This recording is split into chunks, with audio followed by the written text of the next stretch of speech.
This is mostly ancient history. All right. I'm asking you. How ancient? Sumerian? And not that ancient. We're going back to your ancient history. Oh. And we're gonna also focus around the J-Rod. And there's only 10 questions here. It looks like one was added, but I'm just going to let you talk, whatever you want to talk about freely. I'm just going to ask you the first question and we'll continue. Yeah, I just prefer it be more of a conversation rather than a. The other makes me feel as though I'm testifying, and I'm prepared to do that as well. Okay, raise your right hand and put your left hand on the Bible here. Or was it your right hand?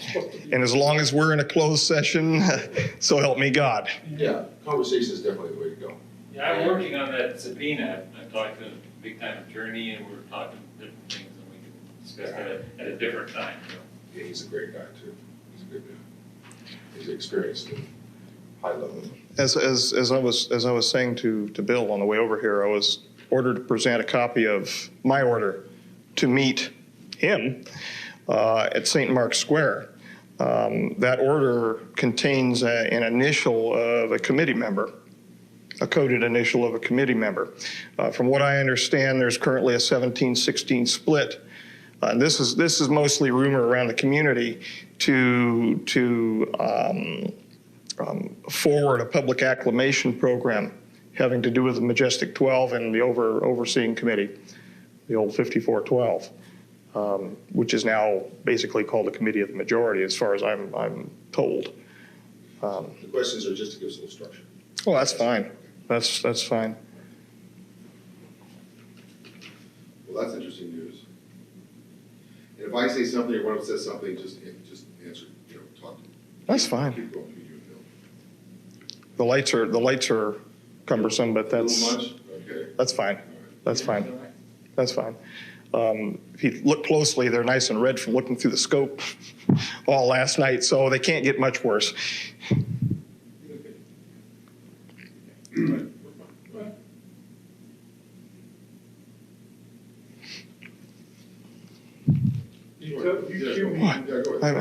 Oh, okay.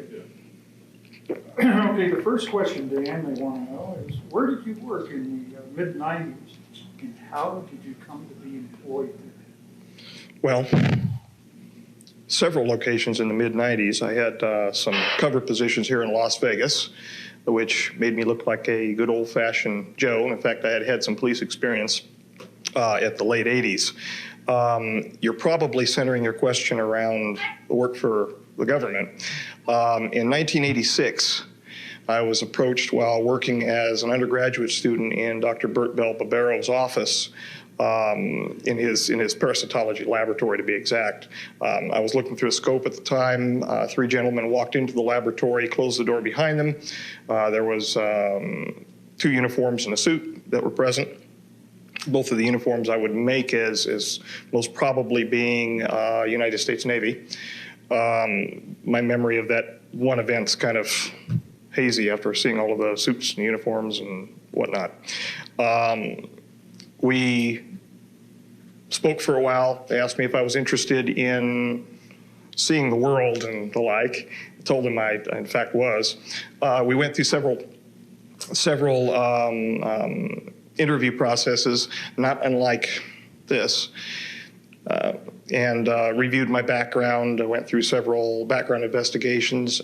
Finally, starting up 90-91 timeframe, I was cleared for working past groom to the Papoose Mountain facility, that place that doesn't exist, about 90 miles north of here, the nowhere place. That's how I came to work there. My original assignment was at the Groom Lake facility to review histopathology slides. And I went through nearly a year's testing and then was basically let loose for a year, and I heard no contact from them. After that, I was brought back in and shown some higher grade slides of unknown origin. Following that, I was introduced into a working group and subsequently brought into the Papoose facility, the Site 4 facility. We worked for well over a year on slides of unknown origin. After I took a minimum leadership position under several of the other biologists who are already present, most of which are now deceased. You know the names of those individuals. I was then introduced into the level 4-5 facility, and the 4-5 coded for 9. You're again aware. We covered this in ancient history. And so what we did is introduce the new members, myself amongst them, into the clean sphere area, and we were eventually shown the subject for which we were examining the slides. The slides were unusual in that they were in pressurized cells, and they were reviewed by us on a conveyor with a completely automatic microscope. We weren't touching anything. We'd give verbal commands. At the second instance, we were finally allowed to have a VRML-like keyboard for examining the slides, and I digressed, but then working with the J-Rod itself in the ambassadorial suite or the Clean Sphere suite. Now, was this under this Project Aquarius? Yes, yes. Initially, I was assigned as a working member of Project Aquarius. Then finally, I was made an assistant working group leader. And then mysteriously, after one meeting with the J-Rod, I was asked to take the working group leader position. I didn't find out why I was asked to take the working group leader position until, well, within this last year. I never understood it because Stephen was older than I. He was my senior not only in ability, but in age. And I would have never figured being advanced above an individual like that in ranking within a working group. And in fact, I never considered myself above him. We worked together. The Q94 document that you have in your possession was co-authored. My name went on there as the primary investigator because I was the working group leader. But in fact, he and I were both involved in the authoring of that document. Oh. Okay. Now, could you explain briefly what you were briefed on who and or what J-Rod was? Initially, I was briefed that J-Rod was an alien, specifically from the reticulum system, to reticulum 4. I had no idea the truth. Yes, from 2 reticulum 4 now, but I had no idea the truth of how they came to be. As I said to you before, I have never met an alien, but I have met an extraterrestrial. I found out subsequent to interactions with the J-Rod. And again, they have personal names. The term J-Rod simply means 15, which was a basing name for where they're located, the number of light years from our location. So they took those names and they identified through the Sigma protocols, the linguistic protocols, with a rod symbol, which was an inertia symbol, and the letter J. And in fact, that was a combination of Mayan and Egyptian numerology having to do with a rod and a J, meaning 10 and 5 for 15. Okay. Now, 15 light years away, is that at least 876? 876 Charlie, from what I've been told. Now, he did not specifically tell me that that was the location, but the number 15 was mentioned. Well, they don't call it, apparently, at least 876, whatever Charlie. How did J-Rod get here? I mean, how did he, 15 light years away? He crashed in 63, from what I understand. Oh, was that right? Outside of Kingman. Okay. Kingman, Arizona. Right. There was a problem involving his physiology and his biophysiological communication with the craft went wrong. And of course, he's ill, as we know, with the MGUS and the paraprotein associated problems. And he crashed. And how was he? Was he transported immediately from that crash site to the S4 facility? And how? That I don't know. Okay. That I don't know. You don't know how he came to be at the facility? I believe he and associates were transferred separately. Originally to the Groom Lake facility, and an associate to, I believe, Los Alamos. I have no independent verification of where the associate went, though. All I can say is that he was there at Site 4. Now, you interacted with J-Rod. Was there a general procedure for this interaction? Well, there was not a general procedure. There was a very specific procedure. Very specific, okay. After we would be brought in with our helper biologists, there was controlling helper biologists, those in the gallery, and then the introduction specialist, which was myself on a number of occasions. We entered the clean sphere through a large series of protocols involving pressurization and compartmentalization, no pun intended, until finally we were pressurized in fully encapsulated a TEC, a TES, total encapsulated suit for entrance into the clean sphere. Once we were pressurized and entered into the clean sphere, well, I should digress. We had a medical evaluation, all of that first. But they ceased doing that after a couple of medical evaluations. It was more just interested, let's get you in and get the work done. I would enter into the clean sphere, and I was not supposed to communicate with the J-Rod at all. I was not supposed to know his name. The reality is we were communicating from the time that I entered into the ambassadorial suite external to the clean sphere, talking back and forth freely. I could hear whatever he was projecting at me from thought, and he could very clearly hear what I was thinking. I say hear, meaning perceive. I was supposed to stand over by a hologram projection system, which was run as like a teleprompter system, over to my right, that would be run inside of the clean sphere glass. Hold my hand up and mimic certain signs. And it became a joke. It really did. It became a joke. Those folks who were watching from the gallery running the show thought that I was standing there and mimicking the signs, and this was the only communication underway. They perceived on the day that the approach, the close approach that he made, the grabbing incident that he did with me, they perceived that there was a communication that occurred. So I began getting questioned quite extensively whether or not he in fact was communicating with me, because he had promised not to, apparently, with the Sigma unit. I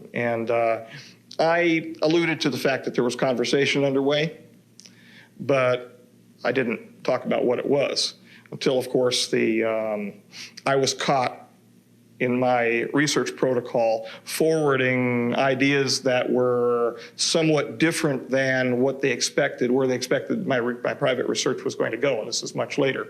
And at that time, the deal was brokered to find out about the doctrine for the convergent timeline paradox. I told them a little bit about what he showed me, a little bit, and they told me a little bit about the DCTP. Now that you brought that up, which implies travel through time as well as space, and you said that J-Rod was retrieved from a crash near Kingman. Was he at that time just traveling through space from the staging area, or? Yes. No?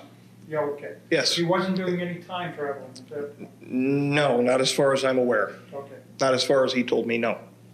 Can you describe J-Rod to us, what he looked like and how he behaved? Yes. The gentleman with which I was associated was approximately 3.5 feet tall. He had a dark brown appearance, very ruddy appearance to his skin. He was in a highly pressurized clean sphere. He exuded glycoprotein-like material through pores on his skin, which was associated with the neuritis, the neuropathy that we were dealing with. Did this have an odor to it? I don't know. Okay. I don't know. I couldn't perceive any odors whatsoever. I was inside my. But I would imagine, but I have no data set to say what it would have smelled like. And in fact, there was nothing I read that indicated whether or not there was an odor. Why? Got it. I'm wondering. You've asked that before, and that's why I'm wondering. Well, yeah, I've heard about this secretion coming through the pores of the skin before, and there have been those who've had encounters who say that they can smell an odor Okay. from the skin. All right. Where were we? You were describing. 3.5 feet, large head in comparison to torso. So the ratio of the cranial to the torso area would be larger than in what we would call a modern human being. Large bulbous black eyes. The whites of the eyes had been selected out. So it looked like a large pupil, basically. When you look into his eyes, you feel like you're going to fall into his eyes forever. And I think that probably had something to do with the telepathic nature of his mental structure. Large arms, large length. 4 very thin, sinuous fingers. Nails, not as long as presented in some of the images that you've showed me in the past. The ones done by Tom Mack, was it? Tom? Bill Uouse. Oh, yeah, that's it, the Puppet Master photos. I'm smiling because the Puppet Master leads me to other nicknames. But he was hunched over most of the time, could not support himself fully, given muscular atrophy. And that had to do with the peripheral neuropathy under which he was suffering. So he would grunt and move toward me almost in a flopping fashion. Feet were large in comparison to what we would say our feet would be. He was unclothed 4. Yeah, he was unclothed, which bothered him. He wanted to wear clothing and was refused in every turn. Called himself captive, and justifiably so. His feet were unusual in that his plantar area had a very large knob underneath what we would call our heel. His facial features were grotesque in comparison to what he showed me what normal would be. He was Normal of his type. yes, yes. He was bilaterally symmetrical to the extent that the disease process was not changing his facial figures, his features. Nose was recessed, not a nose like we have, but basically two opercula, 2 orifices. An extremely small mouth, a hard palate, no teeth. His musculature, again, it was suffering from the problem at the myoneural junction due to the Do neuropathy. you have any idea what his chronological age was? 622. 622. And that I don't know. That I don't know. That number 622 is now used as an important number within the community. A reference, a request from 622 or a report from 622 could be from anybody. So it's used, and in fact, the SRB report that I have with me today, the supplemental report for 0302 that I have, probably is labeled from reviewer 622. I haven't, again, it's going to be a cold reading when we look at it, but it's probably from 622. They excrete in a manner that we would excrete. Their external genitalia are different than ours.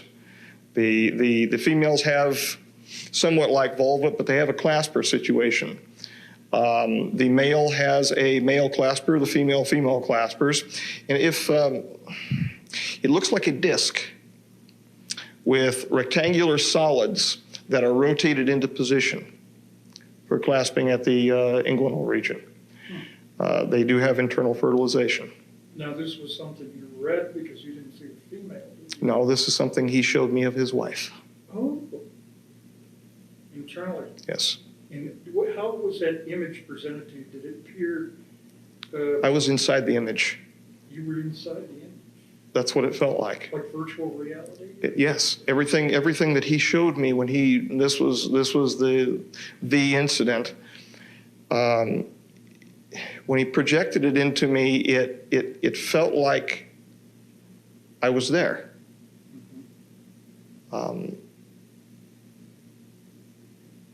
My sensations were heightened. Quite extraordinary.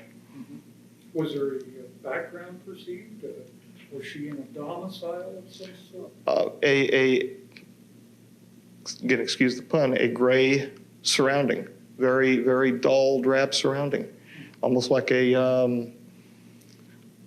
concrete evacuation center, where you'd have evacuation zones underneath the hotels in case of mass casualties or a mass disaster, where it was a very clinical environment. Huh. So, were you impressed that he was kind of depressed about his situation? He was extremely depressed. If we were to term him human, I'm not a psychologist, but I think he would be termed as clinically depressed. He wept, but he didn't weep outside. He wept when he was with me. Well, could you estimate what his level of intellect was? Smarter than me. He was smarter than me by a long range. Did he have a wide range of knowledge? The mathematics that he showed me blew my mind. Was that right? He showed me concurrently not only the equations for the rule of nines, but he also did so diagrammatically, and he did so with three-dimensional, like a VRML system, where I was watching cubes come together. So that if I was not understanding the script, I would understand it as a child learns group theory in mathematics. Highly evolved, highly intellectual, highly repressed emotionally. When I was with him, I felt great happiness to be with him, but I could feel his great sadness, not only because of what he wanted to become, what he knew he was by being present with us, but where he was and how he was being treated. He was not part of the group that has to be catered to involving the T9 treaty that was just signed. He wanted to help. He was willing. When I went in, for God's sakes, I took well over, nearly 300 individualized aspiration samples from his neurological system. He would hold his arm out for me to take them. There was no pain medication. And whenever I would fire the introduction system to remove the sample, it was an aspirative avulsion system,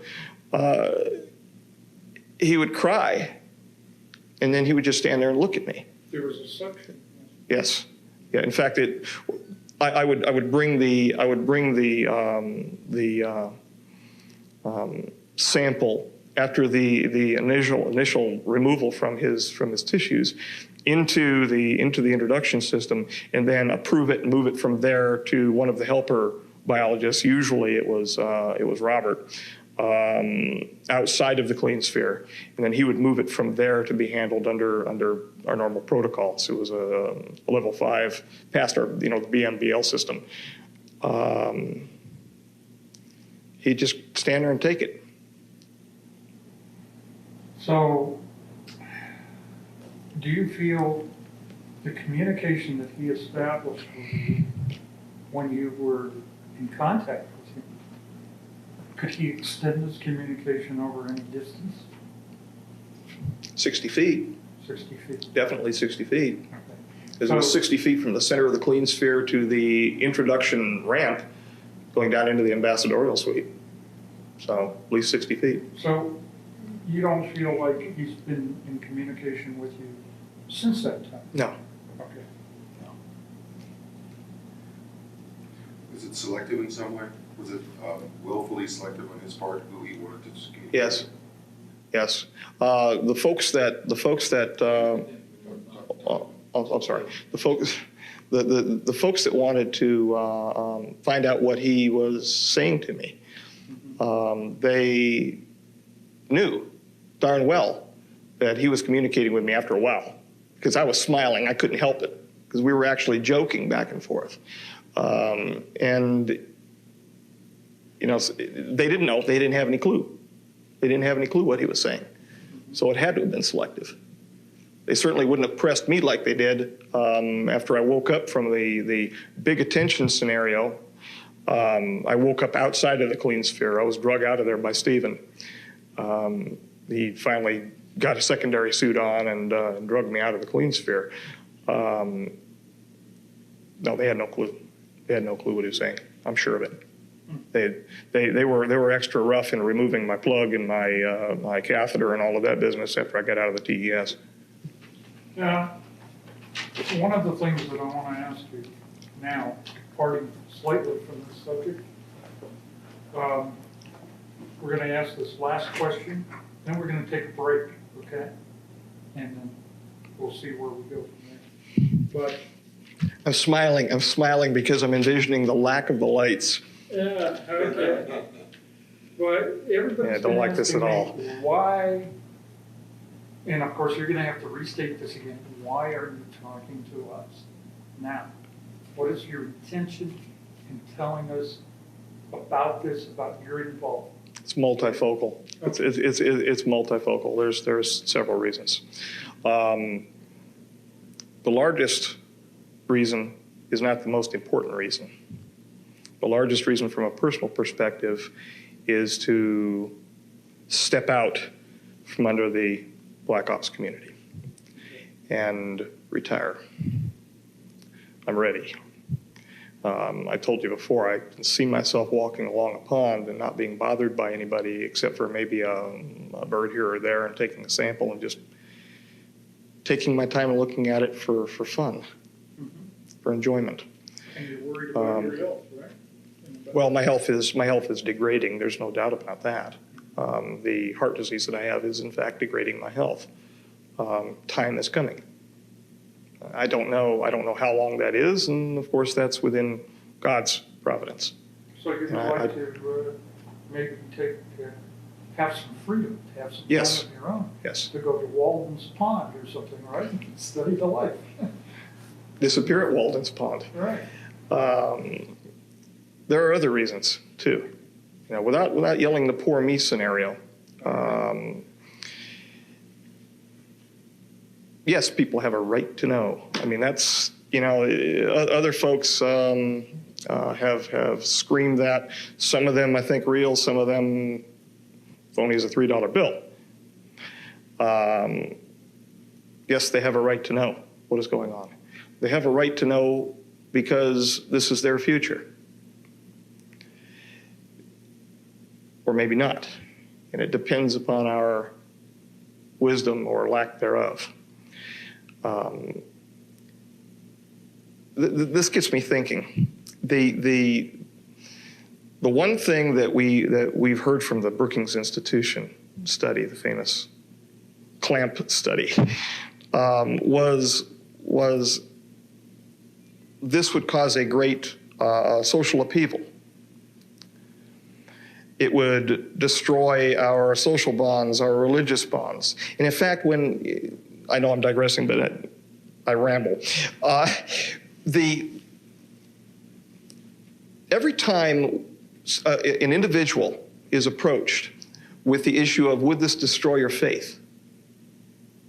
I have heard, it's my experience only, I'm sure there are going to be varied opinions, no, it would strengthen it. it'd strengthen it. From a certain perspective, yes. From another perspective, no. The Brookings Institution was correct on a certain level. Suspend disbelief for a moment and walk with the idea that this is real. That the ruins that are present on the moon and on Mars, the ancient temples, were in fact, and are in fact, the gifts of our own progeny. Can you imagine what is going to happen when those temples, which were prayed to as the gods, are found out to be nothing more than the creations of men? That the men themselves were those who were being worshipped? Will fall headlong into the pool of Narcissus.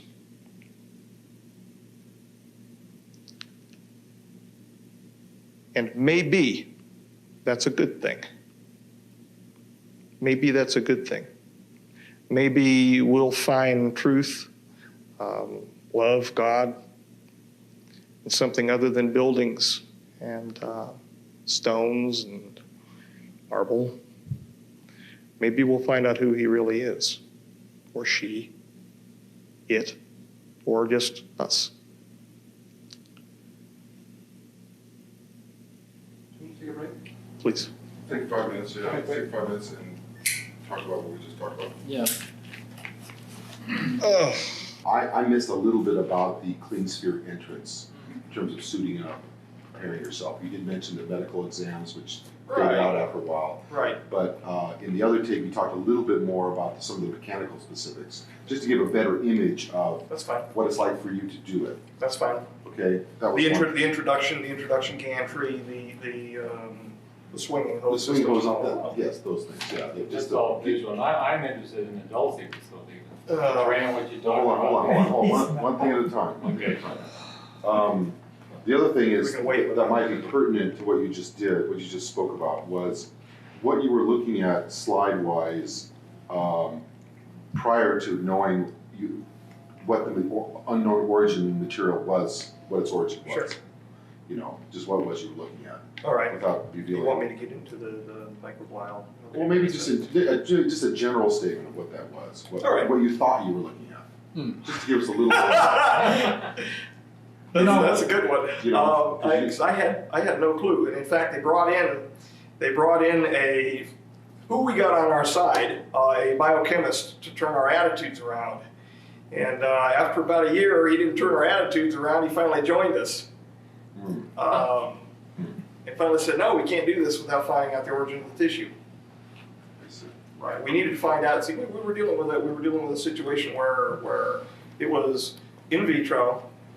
We might want to go back on camera for this. So That's fine. Okay.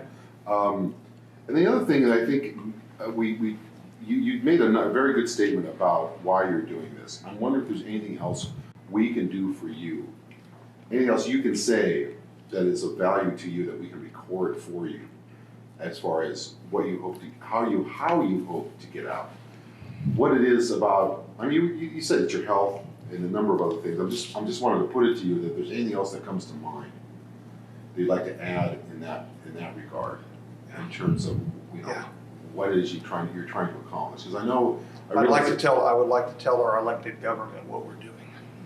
Maybe you should say that.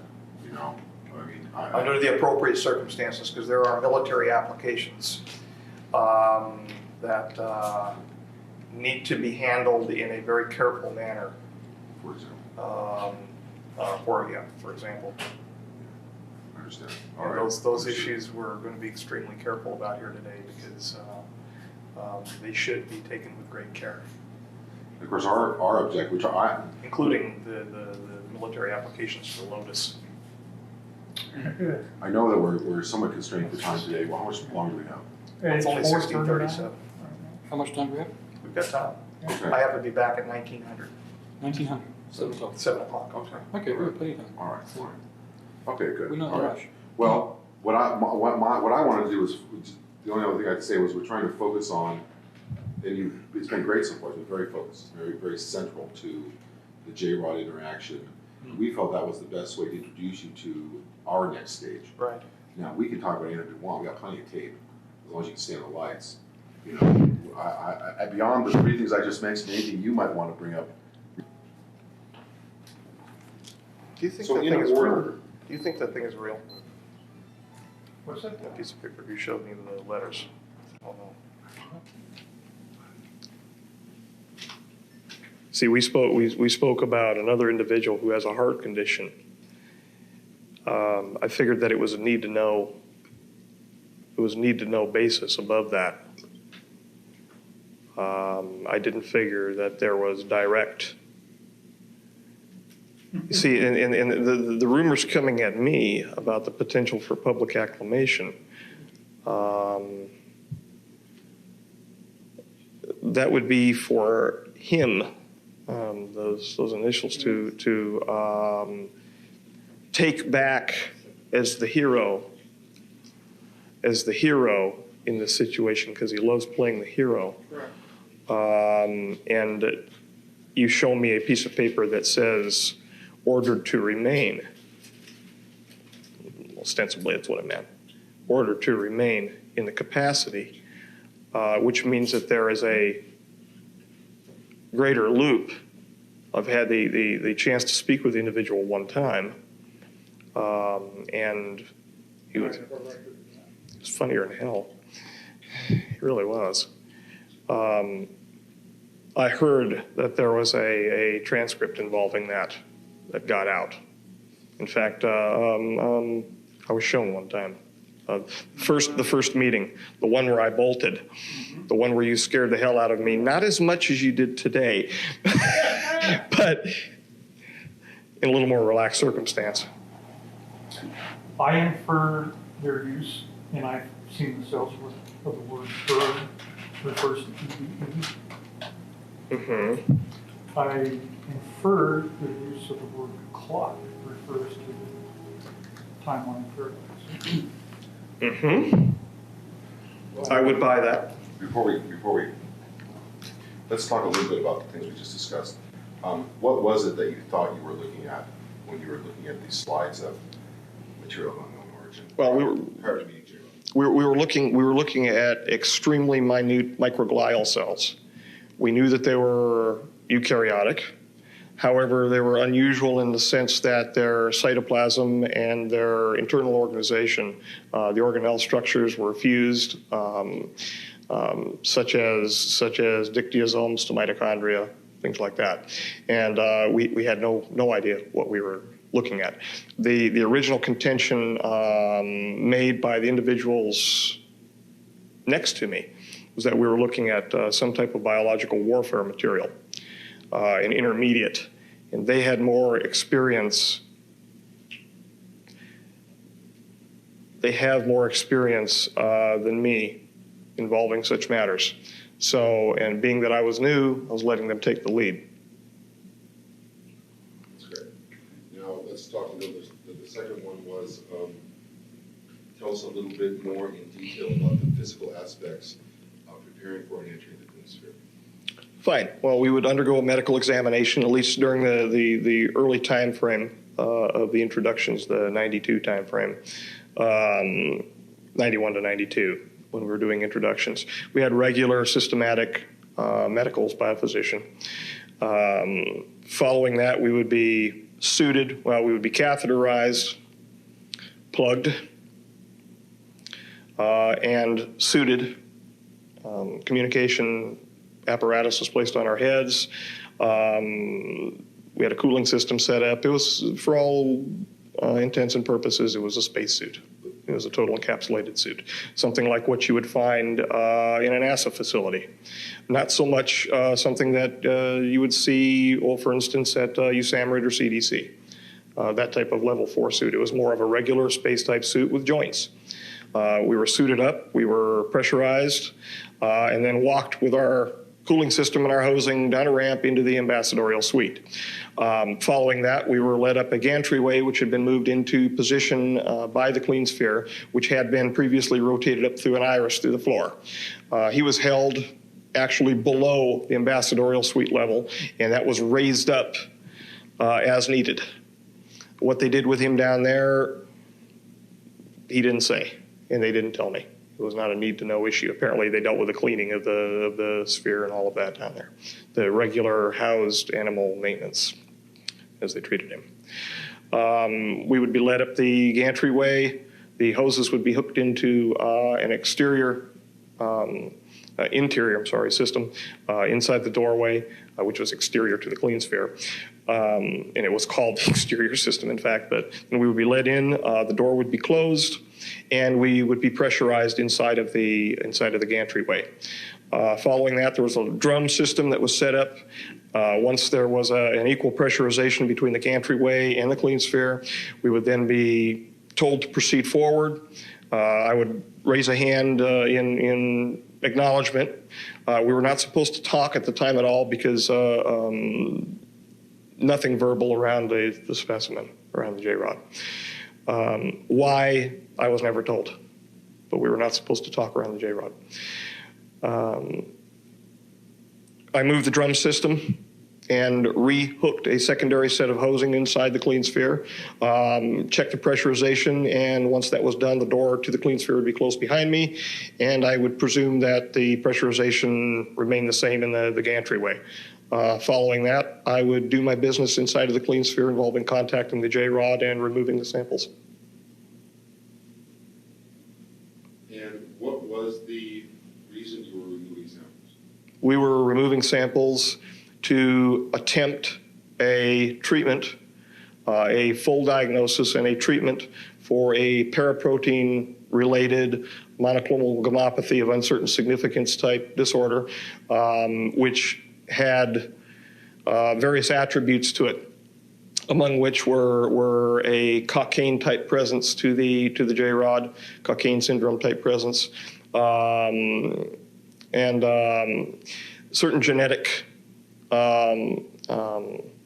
issues involving chromosome 5 and 17, which led us to Charcot-Marie tooth disorder, and their glycoprotein, their antifreeze glycoprotein problems. They were essentially they were losing heat because of the problems at their axillemal ridges. They were not transmitting the energy, something like a dystrophy. And when the action potential goes down a nerve, well, their action potentials were dying at the synapse. They were also losing energy because there was a demyelination process underway. That demyelination process was, since the Q94 document, was tied to a CMT1A-like problem, the Charcot-Marie tooth problem called PMP22, which is a protein number 22, which an overexpression of that gene causes a greater demyelination. We tied that to the demyelination issue involving the promoters for the PMP22. Those promoters, there's two promoters for it, were selectively deselected with the use of TFOs, or triplets forming oligonucleotides. It's essentially an ssDNA vector expression system that we're using. Oops. Doesn't that... You're staring at me, Bill. I'm sorry. Bill, one thing. When you're speaking, when you don't sort of make any noises, just nod. That's good. But I'm not. Sometimes we're going ooh, ah, e. That's a Okay. Just keep used to nodding. Great. That's all he's been doing is nodding. I shouldn't. All right. So do you want to simplify? I'm sorry, Bill. No, I don't. Actually, no. I think that's fine. I'm sorry, Bill. I actually understood some of it. That's all right. Doesn't that interfere in the demyelination process? Okay, isn't that similar to conditions that humans sometimes have, like, what is it, muscular dystrophy? Well, yeah, except for he wasn't forming plaques. Okay. He wasn't forming plaques. He was simply demyelinating, repairing the demyelination area with the immune system, They've got a cell-mediated immune system, humoral system, just like we have. The cells are different. They've got philopodia, but very strange looking blood-like material. It's like it, but that's why we use the term analog so much, because it was different. It was different.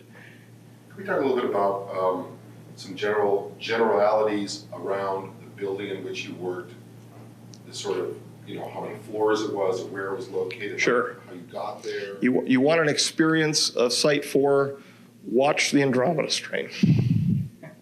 Except for there's a little more color inside of Site 4. They've got a nice orange stripe on the wall, and they've got a red and blue stripe on the floor, which gives you general directions depending upon the floor you're on, and you can't move without getting stopped anyway.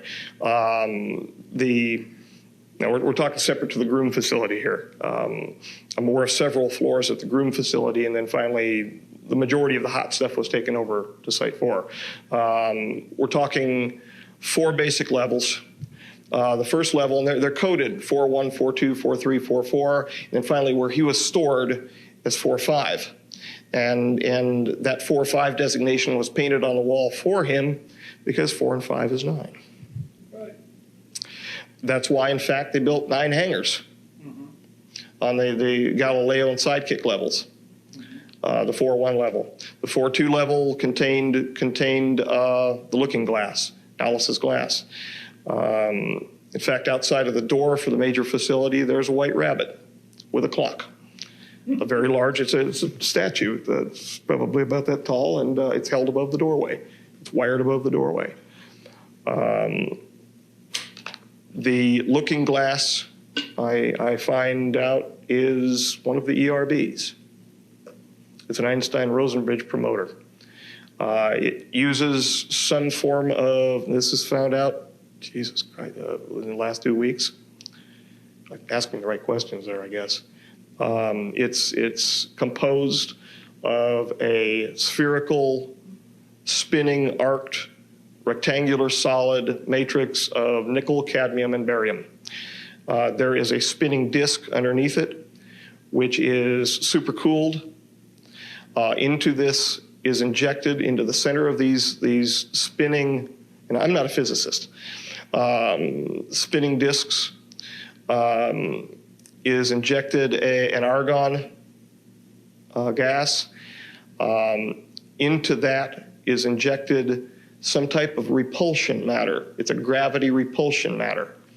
They are obtaining the gravity repulsion matter from the heavy materials that have been obtained from the J-rods, the 115 variety material.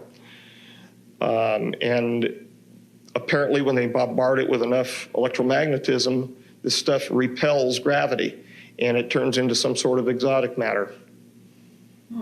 They spin it fast enough, it opens, or they can see through it. And that is, from what I understand, the great prize in what's going on in the world right now, are those devices. Why do you think the British are running around Iraq right now looking for the climatological records that are just happen to be disappeared out of the Baghdad Museum with the rest of the cylinder seals? And you're going to see some cylinder seals today too when I show you some report. So Dan, does that mean when they're engaging this device in Project Looking Glass? Yes. Is this something that they use only for the transmission of information, or can they transport a material object through time? You know the answer to that. At least you probably heard some rumor. There have been mistakes. There were mistakes. Animals were attempted to transport from one location to another, the production of 2 of the devices, and they put them in resonance or something like that. I'm not a physicist. I don't know. But I was, in fact, present during a human attempt. The human did not survive. The human was not put in there under duress of any sort. It was a volunteer situation, and the human did not survive. The human did not move. The human stayed where the human was put. But the human changed, and I don't want to talk about it anymore. This is an attempt at time travel? It was an attempt at well, in essence, yes. It was a linear. It was a attempt to transport an individual over a linear distance, which I understand is the same thing as time travel. If we're talking purely from the Einstein, Translating time, space. Distance is time. Like a transporter? Yeah. From what I understand, they've only used it for information purposes. Aside from that, how they get the information out of it, no clue. I don't know.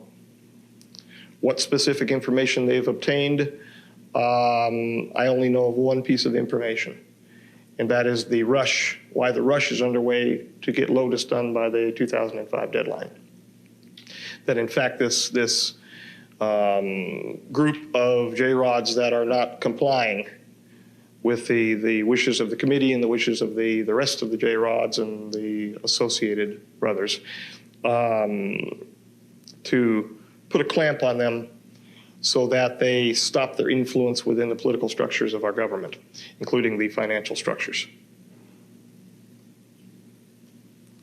That it is, in fact, their slowing down of the progress to stopping getting these, picking up these little gates that were put together, that would be our downfall in 2012. Okay. Do you want to say anything further about the Stargates? Or their use in 2012? Well, Before we go, Bill? let's finish up our third objective when we turn the lights back. What can one do for me? Yes, exactly. I would be very happy and very relieved to feel as though I was responding to the elected government of the United States of America with what talents God's given me. I'm responsible to the people of the United States of America. The nature of the information to which I'm privy is sensitive enough that the full disclosure of that information would have to be done in an appropriate location and under appropriate circumstances. Certain military application information would have to be done in a closed session milieu for the national security.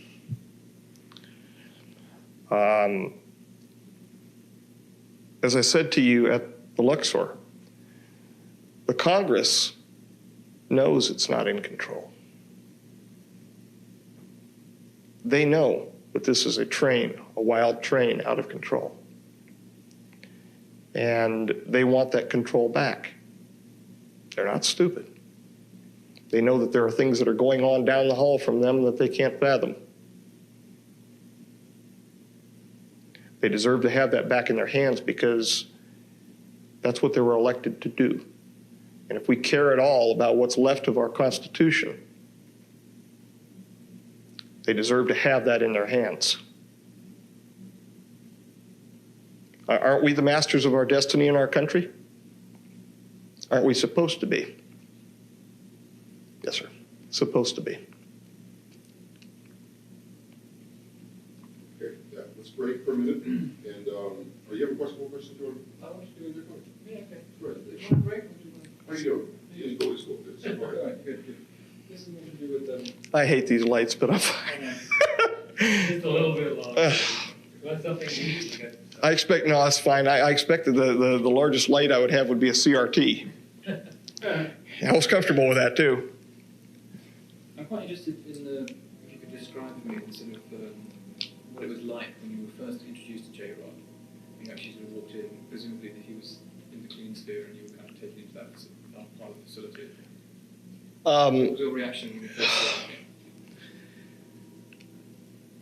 I thought it was an insect. Sorry. That's fine. We lost the line. We'll take a break. Okay, let's take a break. Stretch. Wellington, I went to Dover Grammar School for Boys Oh, really? on the hill over Dover. 4 years. Or Yeah, indeed. We were right above Dover College, and they had all the girls down at Dover College. Right. It's a little boys' school, I take it. Yes, Yeah. Yeah. Wellington. We were not allowed to communicate with the females in the village. we had Grand Master, Headmaster Coleman. Oh, right. We called him the master, actually. Yes. We called him headmaster there. Didn't want to call him anything else. He had a cane. I ran away. Good man. Yeah, really. Had enough of that rubbish. Okay, so it's back to that question. Let me just rephrase it for you. Can you describe in detail the first time, what it was like to meet this being for the first time? My original feeling was I was looking at a giant insect. It's the best I can just off the cuff. It looked like a giant insect, being dark brown and hunched in a corner, very insectoid in appearance. It almost looked like it had an exoskeleton. I felt afraid inside because I was always told that monsters weren't real.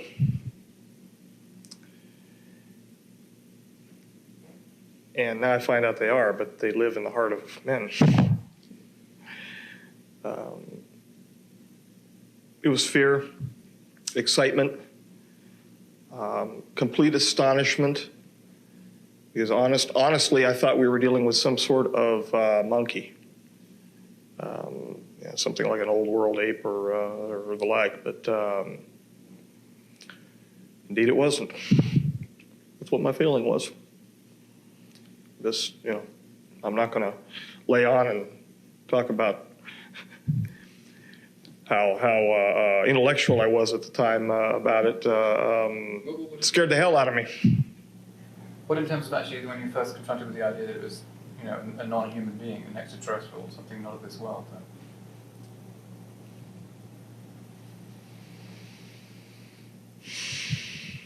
I'm trying to remember what I was feeling when I was looking at the briefing books. Because even when we were first introduced to the J-Rod, they were him-hawing around as to his origin.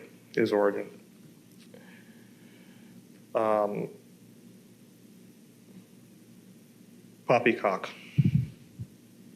I didn't believe it initially. I didn't believe it. However, deep inside, I held open the possibility, because of what happened to me earlier in my life. I held open the possibility that such things could be true.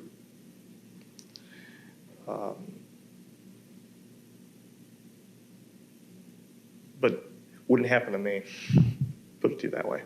It's that old, can't happen to you feeling. So to me, it was poppycock, it was rubbish, until I found out otherwise. Before going on to the next question, can you talk a little bit about the briefing books? That series? Sure. They were called King Tuts, and they were basically King. They were all labeled with K's. The ones that I was allowed, they were blue binders. They were all labeled with K's. They had DTIC on the front of them, and I still don't know what DTIC. This is 1987, end of '87, and I still don't know what the letters mean. I haven't done independent searches on the net, or I would be. So if you can tell me, what does DTIC mean? Hey, it's a shot for me to find. You don't know either. They had a white DTIC printed on the front of them. They were marked with several sections, including physiology, general biology, social structure, political structure of the J-Rods, their origins, potential implications for interactions with humankind, cross-contamination issues.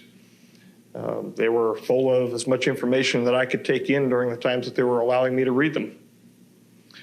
But I still don't know what that damn DIT or DTIC means. Thanks.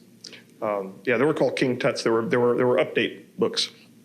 the one person, this is another reason why I didn't figure that, how Stephen, how I could be promoted to a working group leader above Stephen. Of course, I found out and I told you why. Right.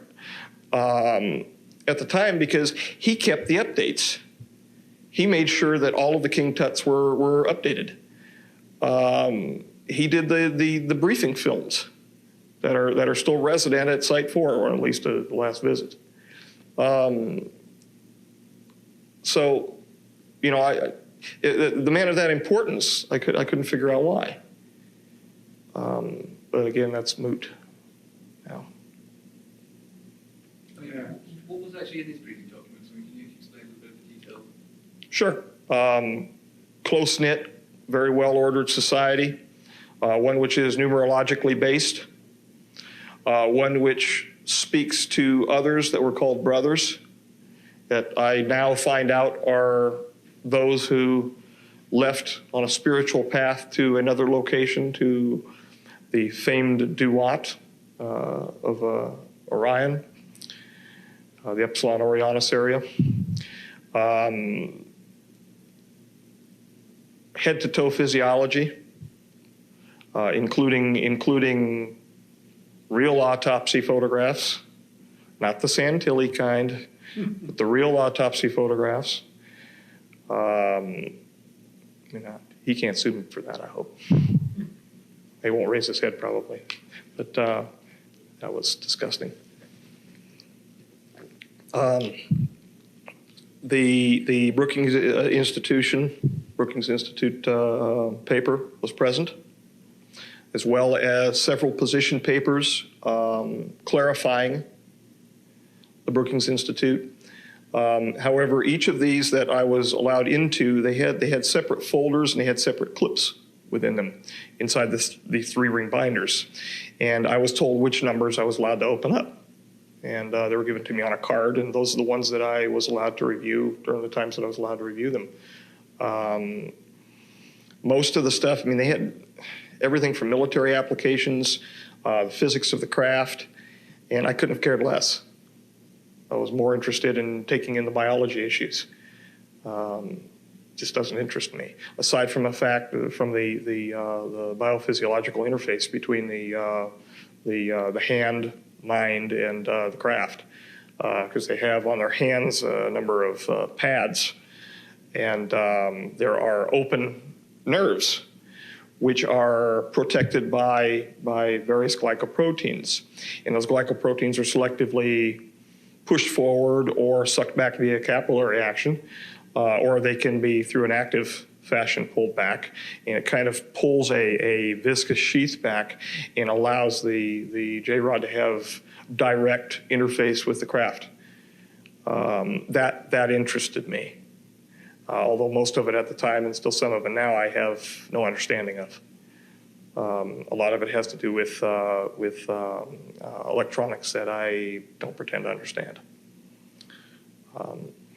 I was most interested in looking at issues involving their histology, histopathology issues, including some autopsy photographs that showed disease processes which were naturally occurring within them, isolations of viral material, to include the protocols for new protocols which were being written as they're working, which is what we're doing. Which is really what we're doing. We're writing new protocols, new procedures as we're working forward.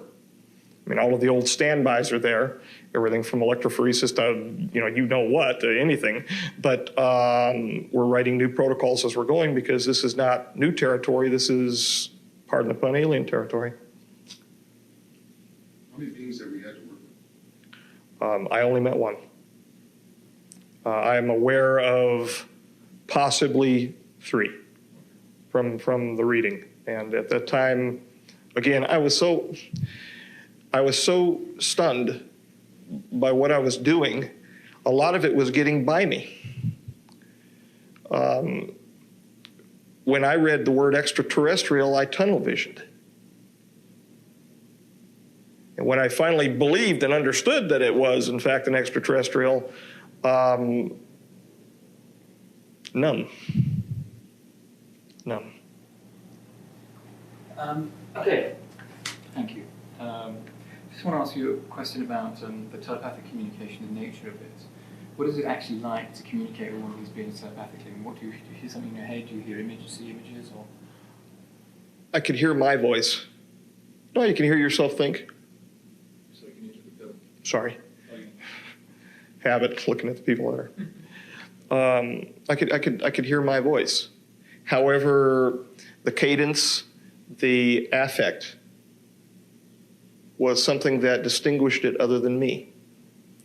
It was no great booming voice from the heavens or anything like that, and I'm glad I do not have a proclivity to hear voices in my head, and have heard none since. But people could probably challenge that. But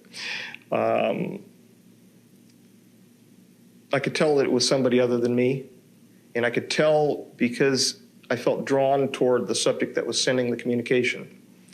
When the J-Rod spoke with me, prior to the bombardment of the images, it was something that was part of me, but not part of me.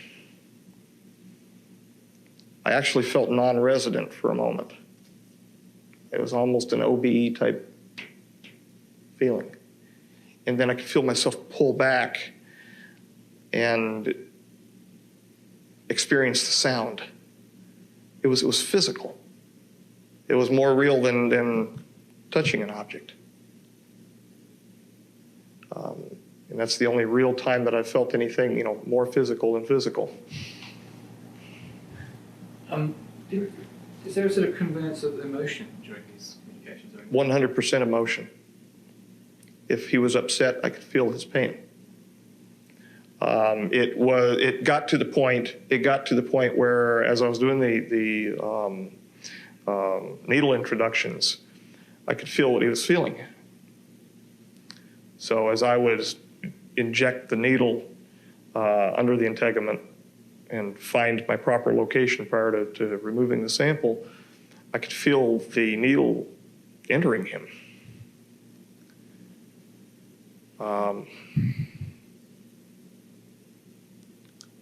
So I could feel his feelings.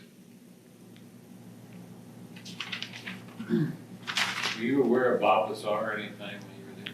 Think about it. I saw a guy out on the Mac outside of the Galileo, the 401 area. He was barefoot.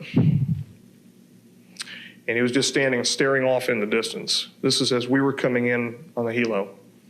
And they keep you within a very confined walking area. This is before they started taking the buses. We were choppered in. When I saw him subsequent to that, when he did the famous nap videos, could have been. It could have been. And this was early on. This was. I can't prove it. Okay, and I could not positively identify that being Bob. I am aware of his name being mentioned up there, and it was associated with the term bottle washer, which means an engineer, but not a working group leader or anything of the kind. They would have said a DIR or a for director or a geek.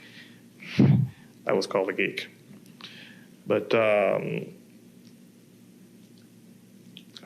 his name was mentioned. I heard the name Lazar. I didn't hear Bob. I heard Lazar, and it was not Laser. It was definitely Lazar that I heard. But I never had interaction with him or, in fact, anyone else from Galileo, Sidekick, or Avionics. How successful were you in assisting this being medically? Temporary assistance, temporary relief of pain, temporary meaning weeks, temporary adjustment of muscle tone, and then flat out nothing. He got worse. The exacerbation, it got out of control again on him. Since then, there have been, and I'm not certain if he's resident there or not now, there has been a progress, we'll just say progress, involving what I was yammering on earlier about the Charcot-Marie Tooth disease, the CMT1A. Their DNA is triplex. And it's not triplex in the way that you would think of a number 3 helix wrapping around the major groove between the 1 and 2 Watson Cricks, the duplex DNA. Their DNA is triplex to the extent that there are what we nicknamed hangers. They look like they're rosettes. The DNAs look like rosettes. They're triplex and then they're braided. It's a supercoiled DNA situation. And we had difficulty even doing anything, let alone anything like a single step markers or anything like that. We had difficulty even sequencing the DNA. Our long interspersed elements are genes which have been shut off, that when combined with the appropriate Hoogsteen base pair milieu, produce a different being. What we were before they made a mistake. A grave mistake. That leads us to our next question, doesn't it? Where they're from and What we do to the treaty. They're from here. the treaty thing, Oh, Yeah, you mentioned this exchange. There was an exchange going. there's been exchanges going on for since they spoke with us in 41. What's the nature of this exchange? They wish to find a resolution to the broken resonance between they and the other half of they, the so-called Orions and the Reticulans. They also wish to, for fear of extinction, have a relief of the paraprotein-related problem. And speaking about that just for a moment, we found out that some of the disease process under which they're fighting is a PNA. It's a peptide nucleic acid. I don't know if you're, a protein-associated background nucleic acid. And that protein-associated background is a prion, which goes to one of the things that they wanted me to do at Sweetness. Very dangerous, very dangerous. But the exchange process is to solve the problem to prevent what went wrong in 2012. And the rogue, if you will, group of the J-Rods are not cooperating with that. But a deal has been brokered for the T9 treaty to be held in abeyance until 2005. When that treaty is upped in 2005, once they receive what they've asked for, and they should be receiving a little more, and I've already mentioned some of that material that they're not aware of yet, the PNA material and some of the things that we can do with the oligonucleotides to possibly help facilitate their problems. But once that's upped, they are supposed to come under the auspices of the general agreement between the Committee of the Majority and their respective societies. If so, nothing will get turned on aside from what nature and God is providing us in 2012, and we won't separate. However, they will remain as they are, their future selves as well. They will remain as they are, and we will remain as we are. We can't go back. That's just something that's impossible as far as what they can tell, meaning what the looking glass people and and the people that are overseeing the star issue, Starflower and the ERBs and all of that, the Einstein-Rosen bridges. Can you explain what the fuck you're talking about? Somewhat. I kind of get it because I've been watching the tapes and stuff, but it's so compacted. We just said it's so compacted in your own. I'm sorry. That's okay. No, I'm just saying, let's stretch it out a little bit. We might want to begin by being specific. It sounded like you were talking more about what they were going to get in this exchange, and we're kind of curious as to what are we going to get in this exchange? Oh, we're going to get not wiped out. Okay, what's the problem we're trying to solve vis-a-vis getting wiped out? The biggest problem is to make sure that I'm supposed to look at you. Yeah, sorry. The biggest problem is to make sure that there are no human-created ERB Stargates. machines. Yeah, I mean, that sounds science fiction-ish, okay, and it's hokey sounding, okay? To make sure that there are none of them in existence which can automatically turn on when the next age begins on December 21st, 2012. We are apparently going to cross over the plane of the galaxy, which there is a dense network of wormholes. There is supposed to be some sort of enlightenment, whether or not that's the Christ event, or whether that's a burp on a Sunday morning. I don't know what that's going to be. I'm not enough of a scholar that area to figure that out, to know. I do know that failure would result in too much energy being directed at our planet from our star. And hence my interest in looking at the pretty pictures above the sun, the corona of the sun. It's the pace at which these unusual forms are being produced is increasing. Are we entering an area as we approach this equatorial plane of the galaxy? Okay. Are we entering an area where there is a greater concentration of dust that can So I've heard. surround the sun? So I've heard. Okay. I have been reading about this, and this is similar to a situation that happens with a classification of star called T-Tauri stars, where there's a lot of dust gathered around, and what happens is that the star, the sun in this particular case, increases its radiation in the infrared and the hard X-ray areas, and there's greater solar flare activity. And in the past, evidently, if we're to believe the mythologies, there was conflagration on our planet.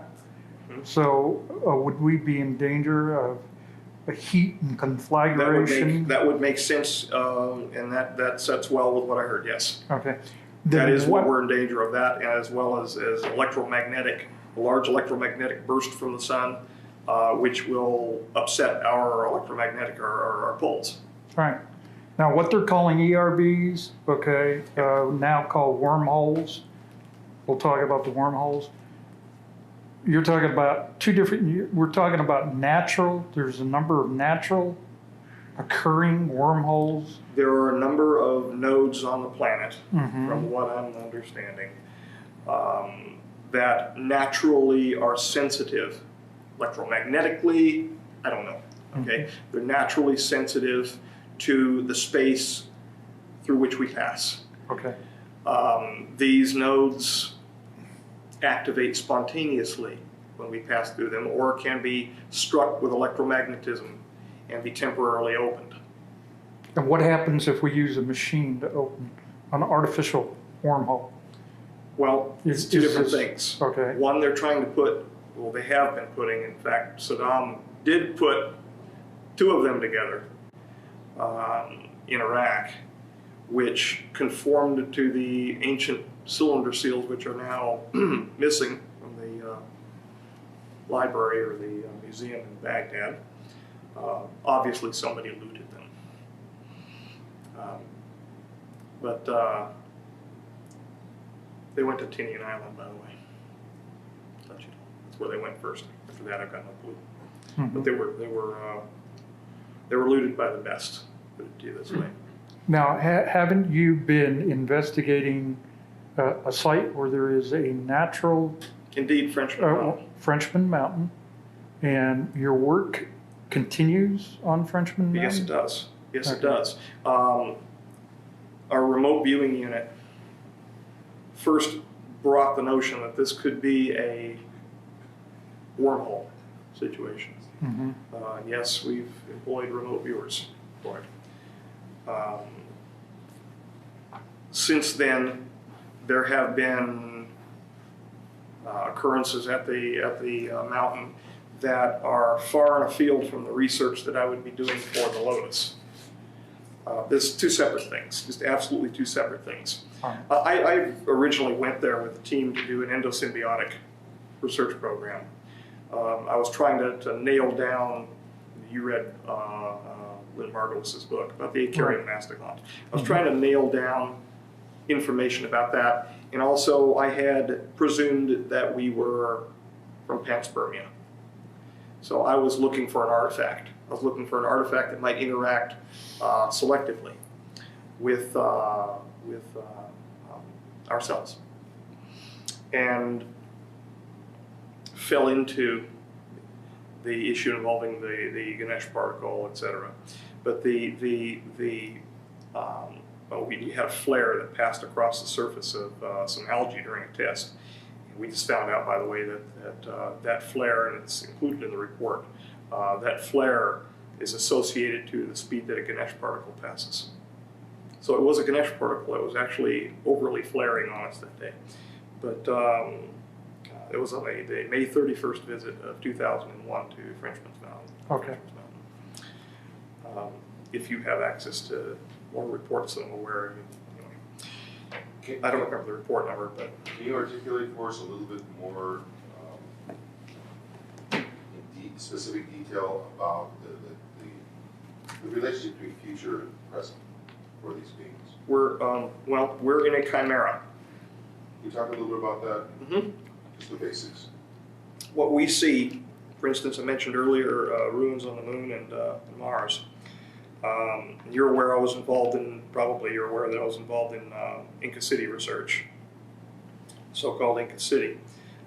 That's because the J-Rod showed me that as an image, but didn't show me that as an image of a dead city, showed me that as the image of a future city, a living, breathing society, post-damage here, post-catastrophe.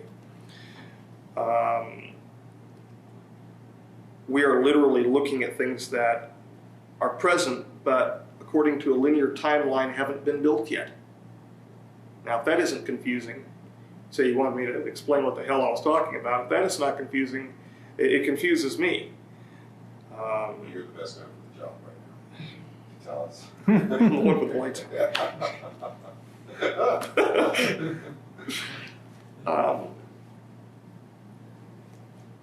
According to the doctrine of the convergent timeline paradox, the J-rods, to solve their paraprotein problem, used these ERBs to go back in time.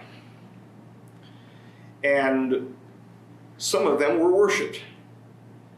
They were treated as gods, and temples were built for them, et cetera, et cetera. The so-called Nubis Ra, that sort of business. Again, I'm not gonna, this is getting science fiction-y because it sounds like poppycock. But this is what I got in exchange for the information that he gave me, so what the hell. Literally, there are two or more concurrent timelines that we're living in. Two separate existences. And what that means exactly, that's what I read. What that means exactly, I'm not sure. I'm intellectually limited in that area. I got a B in philosophy, but I'm intellectually limited in that area. And I don't want to present something that I don't know is fact either.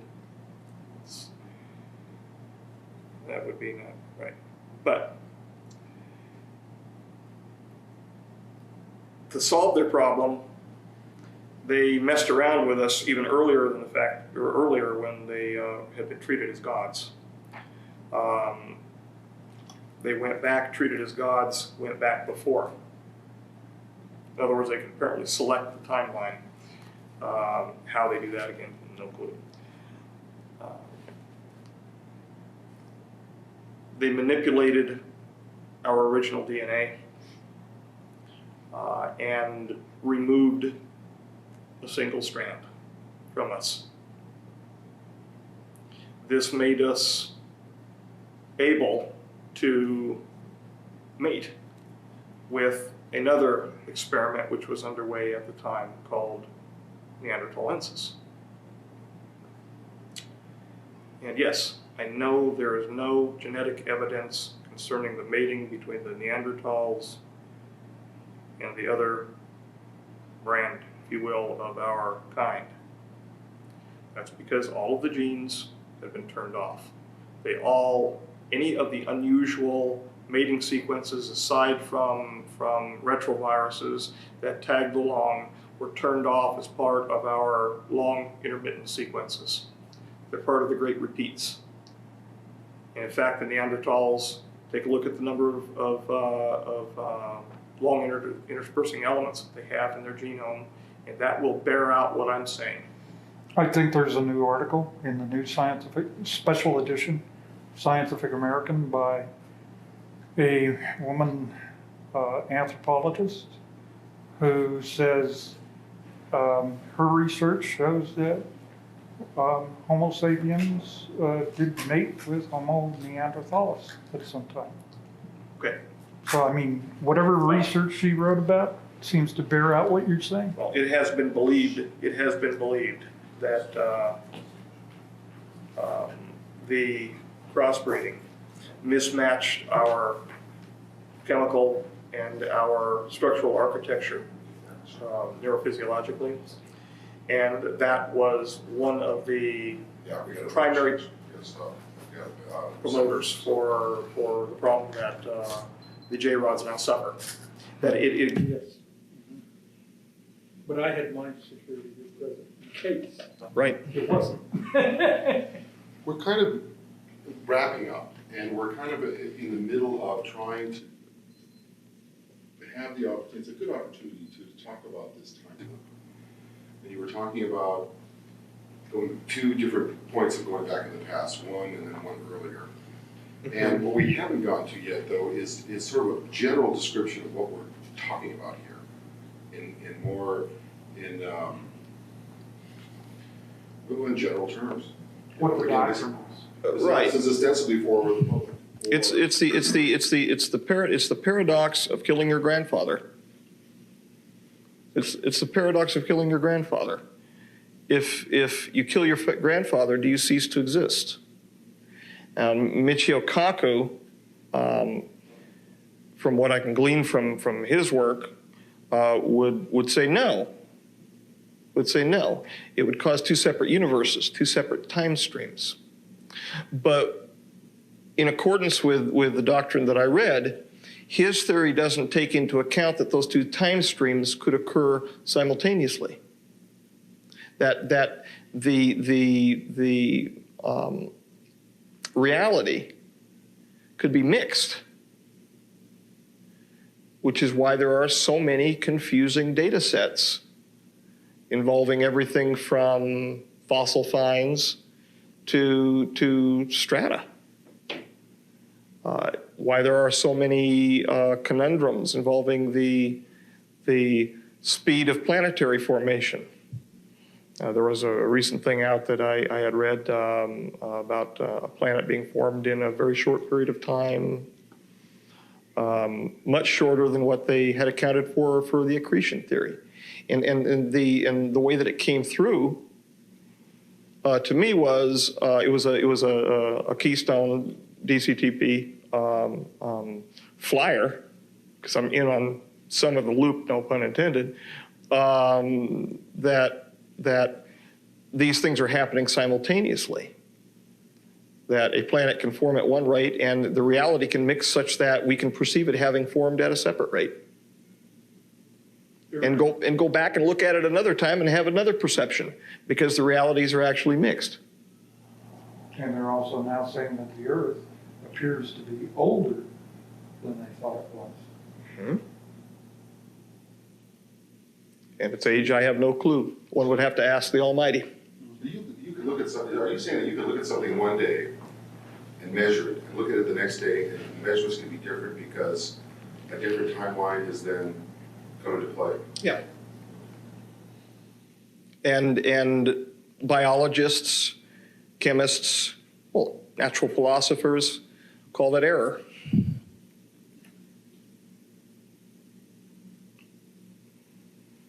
And if something falls outside of their acceptable range of error, they call it non-written because they would call it non-publicized and then they wouldn't get their funding. That's the nature of the big business of science. I mean, ask a guy associated with my mentor at SUNY. His name was Carl, and he had a little problem in Louisiana, we'll say that. He jumped ship, and he wanted to measure some things having to do with free radicals. And this will give you an idea what happens if you piss the wrong people off, or you don't get enough funding. He had funding 10 days prior to, he had lost his extramural funding, and he had funding 10 days prior to his separation. They separated him anyway. If you don't show the progressive upkeep of the funding, you're not there anymore. And it goes much deeper and much wider than publish or perish. So again, in terms of a clear explanation, what is it we're trying to, in the treaty that we have, what is it we're trying to work with, or they're trying to work with us to? 100% cooperation, 100% cooperation in getting rid of the ERBs in exchange for 100% cooperation to solve their physical problem and to attempt their rejoining. And that's a big word, big pool at the end that I just said right there. Where that will go, I'm not sure. However, the project under which I'm working right now may help some. May help some. It's a electrophysiological resonance which is present around, in, and through our DNA, which it is believed by some of the more esoteric people to come via the supernal triad, the divine Sephira, the tree of life, which holds us together as intellectual and emotional beings. It is that dualism that keeps us in sync with the universe.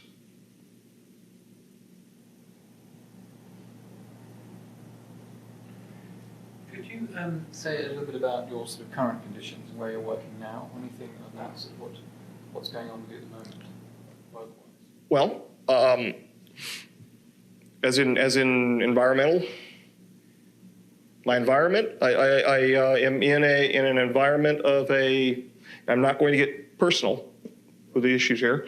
I'm in an apartment environment. There are children around me, which is wonderful. I direct the project from that location. Do some minor microscopy work from there. Nothing of a hazardous nature, any more than dust would be hazardous to you. In times of need, I'm transferred to various facilities, not worldwide, but nationwide, and work within those facilities under whatever the protocols that, you know, we need to complete. Those facilities are as wide-ranging as Dulce,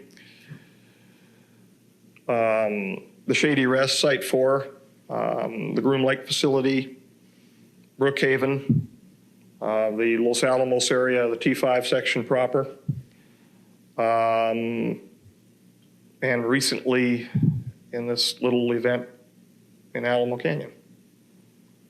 So I had to show, as well as give testimony, I had to show some evidence when I was there to a mirror. They were sitting on the other side of the mirror, so I hear. As God is my witness, there maybe wasn't anybody on the other side of that damn mirror. But they told me they were. Demonstrate results. Demonstrate data, yes. Show data sets relative, Project Lotus, and the 3 portions of it which are simultaneously underway. So you've been involved in this exclusively for 20 years, 15 years? Since '86. Well, I played with local jobs around town. Right. You had an environmental company, right? Kane Environmental? Yeah, that's when I was carrying the name Crane. But you're pretty much exclusively engaged in a project which is fundamentally tied to the future of our species. It is. It is, fundamentally. This project, without getting too deep into it, I've been accused of rambling by people before about it, but without getting too deep into it, this project is an all-encompassing attempt to grab for the brass ring and making sure that that brass ring is not the fruit of the tree of life. I'll grab just until we get to that point. Aside from that, I'm not going to try to barge my way into past the east gate of Eden. The people who do that get hurt, at least so I've heard. And you're bridging what we have traditionally called physics and metaphysics, it sounds like, into one continuum. Because some of these you're talking about are what we're tied to what Well, indeed. physics refers to. Indeed. And that's even just pop metaphysics, but the ancient esoteric sciences.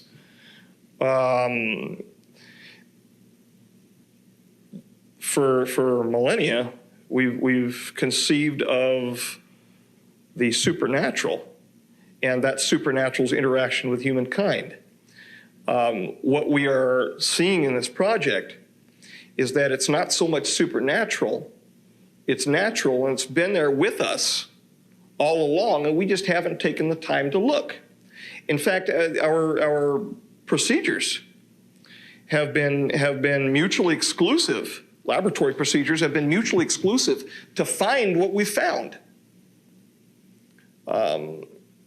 They would destroy or mask over the process that we're now beholding.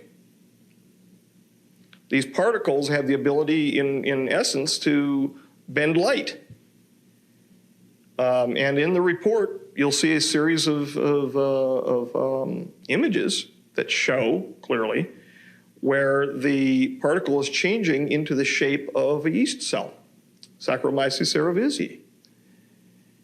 It's masking. Closer it gets to it, the more it masks. So if it passes by it, it looks like it. And then when it gets within close proximity, the wolf in sheep's clothing steps out and it does its business. Meanwhile, the average investigator, biological investigator, has ceased looking because the protocol has moved on. He or she has scanned a slide and has seen 2 eukaryotic cells and has moved on. One last question for you, then I'll be there around. Gives you time to relax and get that. That means the lights are off. Tell me exactly in your own mind how you want to get out. How do you want to see it go down? Tell Bill. How do you want to see it go down?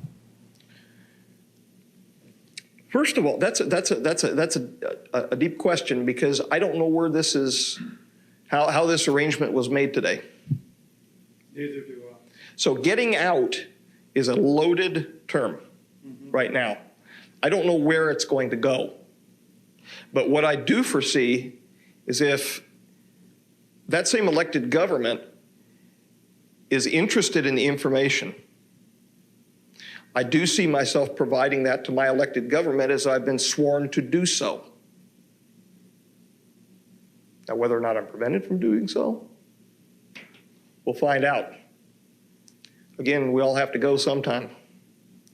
But I see that as the logical step, because once the information is presented to the elected government, and once I am no longer officially held, and it's not just the information involving the Lotus, there are military applications associated with it as well, biological applications. Once that information is no longer a constraining factor, freedom. Whether or not I'm yelling it on the chopping block, I don't know. But freedom nonetheless. Do you know who specifically you think you should be talking to? No. No. I would think that, oh God, I wouldn't know which Senate or congressional committee would need to bring me under their authority. I don't know which one. There's got to be one with the right name on it. And once that's done, under the appropriate circumstances, I will tell them everything that I know. So help me God. Maybe we can help you find out who that is. Let's wrap.